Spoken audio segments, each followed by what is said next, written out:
Good morning. Maga ako nagluto, guys. Ayan. San mauli, guys? Bili ko nung 30. Ay, hindi. Nung galing pala ko ng ospital, nagpa-check up. Sinadya ko talaga to kahit masakit ang ulo ko, nilalamig ako para sasabi ko, gusto ko kumain ng sanma. Hindi ko na nakuha ng video kasi diba may lagnat ako noon pag galing ospital. Sabi ko dito lang malapit sa amin pero sinadya ko rin kasi may pumunta ako ng bank noon eh. May nagahulog ako sa JP, dun sarado na sa amin dito eh, yung outlet na maliit na JP. So, nag-forikomi ako, ibig sabihin nag-transfer ako, bayad ba, transfer sa aking babayarin. Tapos, ayun, nagpainit ako ng tubig para sa ating miso shiro na daikon. Labanos. Lagyan mo lang ng miso yan. Kahit na may sabaw ka na.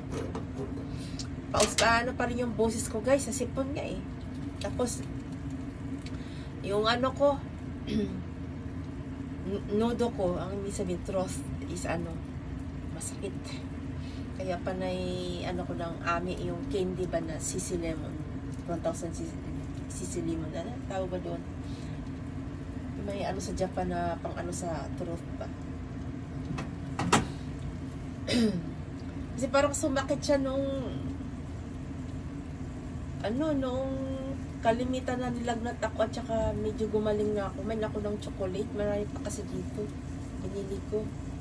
Iba nga pinamigay ko sa mga co-workers. Si Bunso naman sabi ko, laka, magkadib sa kain ng chocolate. May time kasi na gusto din ng matamis guys eh.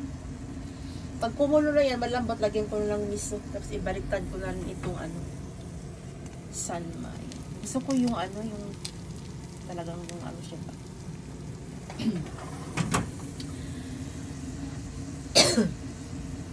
Okay guys, yun lang aking may share na video for this morning. Thanks for watching. May post ko to pagka na cook yung isda. Bye bye.